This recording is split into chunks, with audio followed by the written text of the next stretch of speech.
Okay, we'll have the Pledge of Allegiance, please.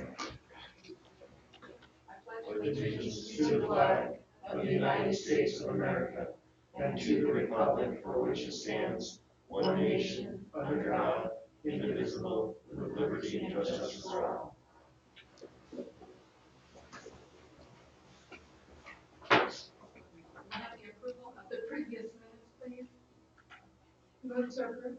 Second. Roll call. Chris Brown? Aye. Amy Cranston? Aye. Nancy Hopper? Aye. Katie Jess? Aye. Charles Howdy? Aye. Vicky Smith? Aye. Sarah Whitney? Aye. We will have approval of the agenda, please. Move to approve. Second. Roll call. Chris Brown? Aye. Amy Cranston? Aye. Nancy Hopper? Aye. Katie Jess? Aye. Charles Howdy? Aye. Vicky Smith? Aye. Sarah Whitman? Aye. This time, we have opportunity for audience, any public comments?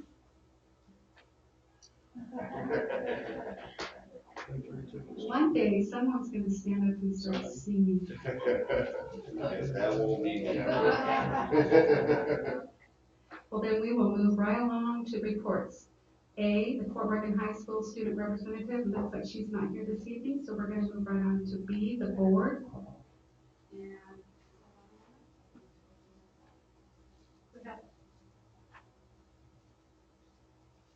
we have a couple reports here. I'll start. We have the boardmanships.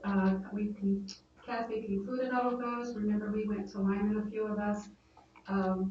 The result of that was the concertance rate. The Saturdays were not so hot, so we'll be evaluating that and see how next year's regional meetings might play out. Just a reminder that winter conference is in December at Colorado Springs. There will be a lot of information on 1448 and implications to districts. CASB will be lobbying for strict adherence to the funding avenues that went through. And just for information, CASB, CEA, and CASE have all taken resolutions in opposition to Amendment 80. And just one other little side note, CASB put out some, it goes along with what Marina was saying, and I think all the principals, they put out some offerings for some coursework, and I did take one on communication, and it's meeting for 5 weeks. Last Tuesday was the first meeting. It's about an hour and a half long, but it's community relations and so forth. And one of their topics that they're putting in that would be attendance for students. And so I thought it was a good opportunity for us. Chris? We had a BOCES meeting last week, and I found it interesting that the Hillcrest School District also had to settle with that attorney whose name we won't mention. So they were kind of bummed about that. We also spoke about Amendment 80, and we said, vote no, vote no. Mark has a whole lot going on right now, as you can see on his report. They've gotten in partnership with the Centennial Area Health Education Center, and they've got some real interesting kind of programs going on. I've got information here if anyone's interested in that. And the migrant program, she's got a Fort Morgan summer school going, pre-K through 8. And that's it. Thank you, Chris. C, superintendent report. Thank you.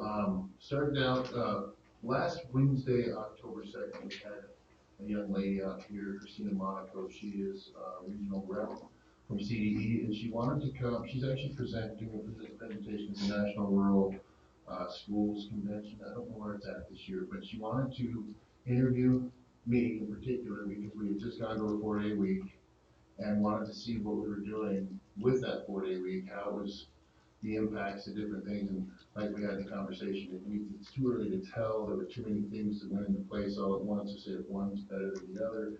But we had a really great conversation. We actually ran out of time before we could go tour the building, but she wants to come back to a building and see some of the programs because she was really impressed with some of the things we've got going on here. And we can sit in there and talk about it all we want, but she'd like to go see it too. So it was a really nice visit. On projects in the district right now, you can look down at Legion Field, our lighting's done. HVAC is in the process. We are at the point where the units are on top of all the buildings now, except for phase two, which will be the high school, and we'll be starting on that here shortly, tearing up some of the stuff over the, auditorium and the drama room, some of those areas over there, and reinstalling some things in there. But right now, we're working on, getting the gas lines, which is one of those things you're gonna look at tonight, rerouted, for a better, lack of a better term. I don't know what to put my report was just through, or my, message to you guys was just to Green Acres, but it's both Green Acres and Columbine. If you recall, those buildings were built about a year apart, so they kind of all had the same, they kind of mirrored each other, so, there's a cost associated with that, and that's outside of the cost of the, original dollars we had planned for, so that's why it's here to you. If you go out to Legion Field, I know that the parking's kind of rough on the home side right now. However, if you look, you'll see that the footers have been dug for the new concession stand and restrooms. You can see some of the electricals already coming in, we're getting the water to come in. The plumbing should be getting done. But last week, Millard had a big conference in Kansas, and they took everybody out there, kind of work stopped for a week. But it's something they do yearly, they do it annually. And so we felt like at that point that since they were the ones overseeing a lot of that stuff and their subcontractors, that we should probably have them here to oversee it. And so, they're getting back to get work on that. Not on your best dollars, as you recall, we're waiting for a payout from Best. We have it all set up now to where we're going to receive up to $379,000 back into our account, which will then go into an account that is solely for, benefits, employee benefits. However, when we do that, we won't have to then put 1 month in. So, it's gonna come back through the general fund, at some point. It's just shifting it around a little bit. So we're getting that money back either this month or middle of next month. And then the last thing I wanted, well, no, there's a couple more things. 1448, what Nancy mentioned, is the School Finance Act, and we had the forecast for dollars coming into Colorado.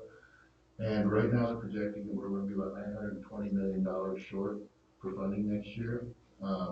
Because 1448 was the, I guess, project of the Speaker of the House, we're pretty sure that they're going to fund 1448. It helps schools like Fort Morgan, District like Fort Morgan, quite a bit. It phases in over 5 years. I believe the first 2 years is only supposed to cost $100 million to fund each year, but it eventually goes to $500 million. So we're a little nervous to see how that's going to play over the next few years, but it is a really good change to the School Finance Act, and it will infuse more dollars into schools just like ours. Our Principal Academy, we're having Wednesday this week, and we are doing it this month on any program we have in the district that our principals don't feel comfortable with, and we're going to go deeper, have our tech department, our IT department come in and train them. I think Jason might be doing training potentially at Alio, I'm not sure. Or finance is doing that. You just mentioned it on the meeting. But we got several things lined up for them on Wednesday. And then the last thing I wanted to mention is we talked about this accountability, and this was all before we had our hearing beforehand. I've been doing this for 15 years, and I originally was put on a panel by Commissioner Robert Hammond. And I was tasked with looking at the time, the new accountability bill to see how we could fix it, make it more fair, those kinds of things. And through that process, we discovered that when you look at school districts, we did a white paper on it, and this was back in 2012 or 2014. we did a white paper on it, and it showed that when you take school districts that have high minority populations with high free and reduced lunch, you're going to have a direct correlation to low scores. And it's the opposite for those with high non-minority populations. And so basically what it was doing, to me, the system is broken. And so what happened from that, they commissioned a legislative study, and they've been doing it for about 5 years now. And they've recently come to the conclusion of what we came to 15 years ago. And so one of the things that I'm hopeful that comes out of that, because districts like ours, the reason I say it's an unfair system is because when you have, take our demographics, 26 somewhere percent white, 64 somewhere percent Hispanic, and the rest are black and of mixed color, okay, background. We would line right up with poor performance. And part of that is because when you put your data in, if you have a Hispanic student who's in special ed, who's also, I mean, you can also be ELL, I suppose, but that student, if they do poorly on the test, counts against you 3 to 4 times. Whereas if you have a wealthy or a middle class student, doesn't matter what color, what grades, if they do well, it only counts for you once. And so the system's already designed to put you in those buckets. And so one of the things that I'm hopeful, and I heard come out of this committee, just today on my way into work, was they're talking about doing something about what they call the super student. And that would be really great news for us if it ever comes about, because I think we have some really great kids, and I think we have some really good teachers who are doing a lot of great work, and we get some pushback because we are willing to take on it. One of the reasons I came to Fort Worth was because of our diversity. I think our diversity makes us only stronger, and I'm really proud to be a part of it, and I want to see us get credit where credit's due, and I'm not sitting here saying we don't have work to do, because we do. We have a lot of work to do, but the reality is I don't think we get the credit that we should get, and I'm hopeful through this process, after 15 years, we'll finally see some difference. So unless you have any questions, that is my report.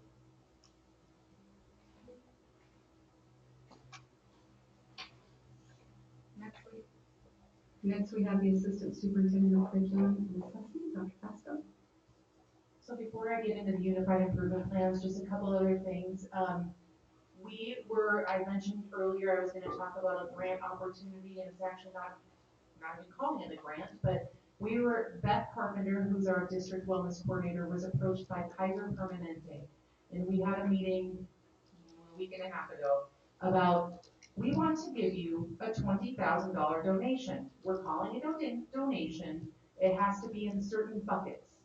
And one of the buckets actually has to do with chronic absenteeism, which kind of led to the idea of being able to spend some of those dollars on doing this GED pathway, and then looking at other ways that we can actually reduce chronic absenteeism here. So it was a very, very simple application. They approached us and had identified us as one of the people, so that was pretty awesome, because that doesn't happen often. And then the other thing that we got news of today is we have a gal at the high school, Gail Davies, who does a lot with career development incentive program. And every year we submit data to the state on kids that have earned industry certificates. And then we get per pupil money basically through a grant. Last year, she knocked it out of the ballpark. We're getting $92,000. So that is all to go back into industry certificates to build up what we've already started building, to buy equipment, we bought tools for ag, we bought stuff for business, we bought stuff for family consumer science, and so that was pretty awesome to get that grant award letter today. So we're gonna have to strategize around that. So I let Clint and Gail know that this afternoon. And then you have that up for action tonight, Curriculum Adoption Committee members. We are doing counselors, art, music, industrial technology, and ag vocational. I have met with actually all 5 of those content areas, and art is, I think, going to move pretty fast on what they would like to purchase. I told them we don't want to wait till the very end of the year, so just know that those are up for approval tonight. And then as far as the unified improvement plans go, just quickly, I know you have the posters, and like I told you, I would get you the PDFs. Most of them are complete. I actually looked at them today. I'll just send them to you in all-in-one email, so you don't get 8 emails with 8 different improvement plans, or now, I guess 9 with the district level one. So Baker is focused on family engagement, reading achievement. They actually have really invested in a program called 95% RAP. I actually went and watched it last week. It's really a tier 3 intervention. You can only have 5 kids in a group at a time, and it's very, very individual based. We have seen really great growth for kids who have done that program, which is awesome. They're using it with special ed and with reading intervention. And then social emotional, they're doing universal Character Strong. We have Character Strong as a program across all buildings. However, all of those teachers at Baker and Green Acres are utilizing it in their classrooms as weekly lessons, social emotional. Columbine is focusing on ELA scores. They are really focused a ton of their professional development around writing and about supporting main ideas, doing all of these things with the writing process, and then they toggle that with knowing that they're seeing some they're working on behavior strategies for tier 1 and Kagan cooperative learning structures. Rob and I happened to be there during their PD and got to do some cooperative learning, which I love Kagan structures, and then from the trauma informed lens. Middle school they're utilizing Zern. Zern Math is a supplemental program that's right now free from Governor Polis, and so this is the second year of implementation that they've just offered it to school districts for free. It really levels out kind of where kids are at. They've kind of utilized it as a contest, I guess, like a rewards program and we've seen some good stuff in the Zern platform. We use Zern K to 8. And then they have implemented IMASH. I think it's been effective as far as I can tell when I've talked to Chad about like the immediate, really thinking through if kids are actually completing the work during the school day and kids are taking more of a vested interest in spending their instructional time working on the work they need to work on instead of having to wait till after school. And then they are really working on PLCs and improvement of instructional practices. Lincoln is focusing on similar things. Their major improvement strategies haven't really changed. MTSS, RTI, quality professional development, increasing family involvement, which they had a really awesome potluck last week, strategizing around potluck on October count day. I think they had most kids there, so that was pretty awesome. Consistent implementation of capturing kids' hearts. They do a really cool weekly progress monitoring to see where kids are at, tracking kids. They're always talking about that. And then providing foundational social and emotional skills. We highlighted the other 3 buildings. Sherman. Sherman's is probably going to be a PDF. The thing with Sherman is they're not required to submit a unified improvement plan to the state. We always have them submit one to the state because I like all buildings to be in one place. The state has to build out like the structure for Sherman, and so it's right behind me. They're focused on academic achievement, social and emotional development, and family engagement. And if they don't get it into the UIP online system, Tara has created a really nice PDF, so I will send that along with the other ones. And then finally, in addition to the 3 that you heard during the public hearing, which you won't approve Green Acres anyway tonight, but Jamie Erasmus, our gifted and talented coordinator, it used to be an addendum in our unified improvement planning system. The gifted and talented people at the state have changed that. So she has to submit a gifted annual plan, and that's due by September 30th. So she had to submit hers before even tonight. So she's really working on increasing equity and opportunity. The Riot Day is in conjunction with NJC and Sterling, and they're focused on the arts identification, I believe, or music. One of the fine arts areas, and she's working in conjunction with some other school districts. We are moving to a full battery, COGAT in second grade. Instead of just giving like the little screener, we want to get more information in the body of evidence for those students. And then looking at equity for a nonverbal, NGAT. So those are the things she's really working on, along with a whole ton of other things that came out of her gifted review from last year. So questions about the improvement strategies? Is any of that necessary? Yes. Thank you. Okay, thank you.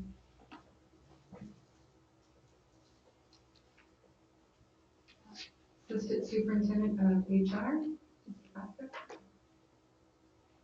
Good evening. You guys have the personal action report in front of you guys. If there's any questions, a little bit shorter tonight, we can slow down on some of our hiring and stuff that we saw early in the school year. Applications kind of slowed down for us as well. But we don't have a lot of job openings posted either. Active job openings, we don't have any administrative openings. We do have 2 certified openings. One is a recent retirement that's going to be in Christmas time. And so we'll be looking at the position at elementary. At Sherman, we have 7 classified positions throughout the district, and then all the others, which are substitutes and coaching positions and things of that nature. Other things for me, I did attend the CAPA conference in Breckenridge last week, and it's always good to go sit down with your peers and learn some of those things that maybe you have questions on, or learn things that we can improve on as well. So super informative. Sat in on legal counsel roundtable, listening to 3 lawyers that are employed by the larger school districts, just speak to educational issues that we see in our world. Power Act, SB 9296. Title IX, a lot of conversations around that, as you guys can imagine, and how you document and manage that at the district level. Fair Labor Standards Act, there's a new minimum threshold for non-exempt employees that will be in effect January 1st. Rob and I kind of talked about it, and we get some legal advice in regards to, especially around our ProTech scale, how we navigate that, whether we are good with the way we structure it, or if we need to go back to more of the hourly standard to meet those requirements. So we'll be working through that. We have till January to have that implemented. And then ONCDs are talking about licensure. There's so many different pathways for licensure, trying to keep us all straight and navigate that, and the flow charts that they provide to be able to put licensed folks into our classrooms right now. So, and then finally, FMLA, which in our world, being the second year, we are probably double FMLA right now than we were all of last year. So we kind of see that and help our folks navigate through it. So, the last thing I have, which it wasn't on my agenda originally, I will be attending the UNC job fair on Thursday. It's from 10 to 2, I believe, maybe 10 to 4. And really trying to gauge and try to find somebody that might be interested in student teaching out here. Try to get that interest. We do have 1 certified position and then 1 SFP position that we might be trying to crack into as well. Hopeful, but not taking my hat on. I've been there a number of times and we know what the candidate pool is. But I hate to not go and miss the chances of this. Any questions for me? I do. I'll get used to this. So I just want a clarification on the certified person at Sherman. Is it a resignation or is it a retirement? Because it is listed as a resignation. So the person is technically, I guess, would be a resignation. They are on a critical shortage contract, which is a 1-year contract. They have previously retired. And so it'd be a resignation. Thank you so much for clarifying that for me.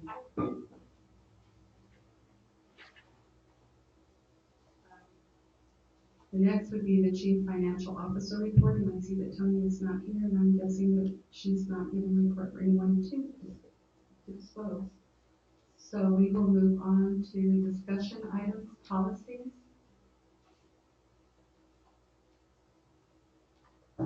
You have a variety of policies. I'll just kind of read through the list here. BEDH-E, public participation at board meetings process at board meetings. BEDH-R-1, public participation at board meetings. And BEDH-R-2, public participation at board meetings.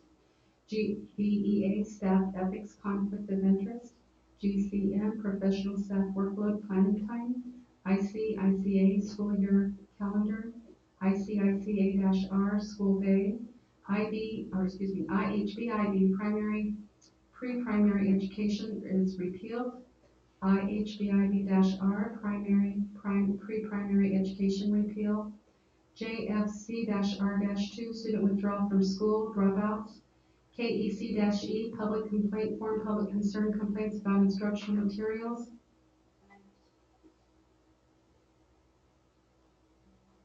And then KEC-R, public complaint review process, public concerns, complaints about instructional materials new. Any questions, teachers?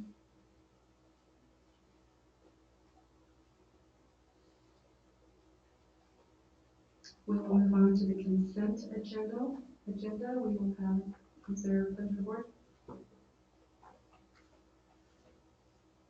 Move to approve. Second. Roll call, please. Chris Brown? Aye. Amy Grantham? Aye. Nancy Hopper? Aye. Katie Jess? Aye. John Cowdy? Aye. Mindy Smith? Aye. Sarah Whitney? Action items A, resolution in opposition of amendment 80. Pleasure of the board. Move to approve. Second. Discussion. Roll call, please. Chris Brown? Aye. Amy Grantham? Aye. Nancy Hopper? Aye. Katie Jess? Aye. John Cowdy? Aye. Mindy Smith? Aye. Sarah Whitney? B, restructure gas line at Green Acres Elementary School. And Columbine. Pleasure of the board. Move to approve. Second. Any discussion? Roll call, please. Chris Brown? Aye. Amy Grantham? Aye. Nancy Hopper? Aye. Katie Jess? Aye. John Cowdy? Aye. Mindy Smith? Aye. Sarah Whitney? Action item C, Unified Improvement Plans, UIPs for 2024-2025. Pleasure of the board. Move to approve. Second. Discussion. Roll call, please. Chris Brown? Aye. Amy Grantham? Aye. Nancy Hopper? Aye. Aye. Katie Jess? Aye. John Cowdy? Aye. Mindy Smith? Aye. Sarah Whitney? Aye. And action item D, 2024-25 Curriculum Adoption Committee members. Pleasure of the board. Move to approve. Second. Discussion. Roll call, please. Chris Brown? Aye. Amy Grantham? Aye. Nancy Hopper? Aye. Katie Jess? Aye. John Cowdy? Aye. Mindy Smith? Aye. Sarah Whitney? 7A, newsletters. You have those before you. It's your pleasure to review. Advanced planning, A, the next Board of Education meeting will be October 21st. We will be meeting at 6:30 for the book study, and the regular board meeting will start at 7. And B, the Board of Education meetings in November will be November 4th and November 18th. If there is no further business to come before the board, we will adjourn at 7:30.